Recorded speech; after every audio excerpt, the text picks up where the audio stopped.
একটা ছোট শহরের রেল স্টেশনে প্রতিদিন বেঞ্চে বসে থাকত রঘু নামে এক বৃদ্ধ। হাতে থাকত একটি পুরনো খাম। লোকজন জিজ্ঞেস করলে সে বলতো, আজ চিঠিটা আসবে। সবাই ভাবত বুড়োটা পাগল। একদিন এক কিশোর এগিয়ে এসে জিজ্ঞেস করল, কাকু, কার চিঠি? রঘু হাসল, বলল, আমার ছেলের। সে শহরে কাজ করতে গিয়েছিল। 15 বছর কেটে গেছে, কিন্তু রঘু আজও প্রতিদিন এই স্টেশনে আসে। একদিন কিশোরটি পোস্ট অফিসে গিয়ে খোঁজ নিল। সেখানে একটা পুরনো নথি পেল। সত্যিটা ভয়ঙ্কর ছিল।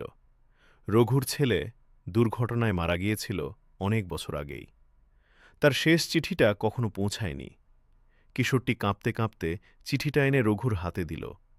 রঘু পড়ল না, শুধু বুকের কাছে চেপে ধরল।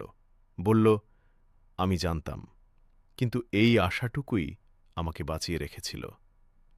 পরের দিন স্টেশনের বেঞ্চটা খালি ছিল। শুধু সেখানে পড়েছিল একটা খোলা খাম।